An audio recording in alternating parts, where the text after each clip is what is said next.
के हो बुढो बाटो देख्दैन के हो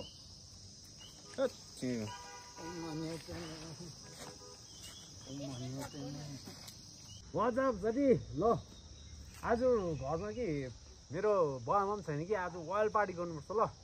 आऊ न तिमी यसो तिम्रो चिक्सहरू पनि बोलाएर आऊ हो ल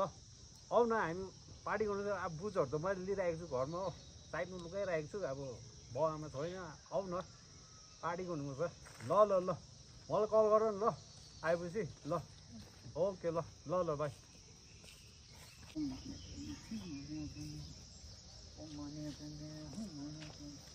ओ नानी ओ नानी के हो बुढो तपाईँ तिमी के भएको यत्रो उमेरमा पनि के गरेको बुढो मेरो म आफ्नो जग्गा बसिरहेको छु त म के गरेँ तिमीलाई भन त आज न्यु नखोज र बुढो भने म हेर्दिनँ बुढो भने यो उमेरमा यस्तो खाँदा हुन्छ भन त तेरो बाउको खाएको छु मैले अहिले यो अहिले यस्तो उमेरमा खाँदा के हो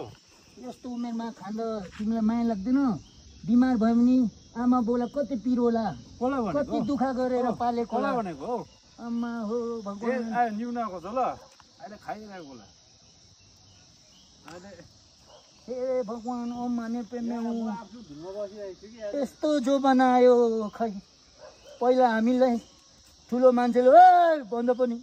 हामी थरथर काम थियो अहिले त हेर यत्रो आफ्नो छोरा नाति जस्तोले एउटा म जस्तै पालालाई त्यो पनि कुट्ला जस्तो गर्यो हे भगवान यस्तो जेनेरेसन के गरेर खान्छ होला है भोलि पर्सि यिनीहरूले बाउ आमाले कति दुःख गरेर पालेको होला ओ माने प्रेमे हुँ ओ माने प्रेमे हुँ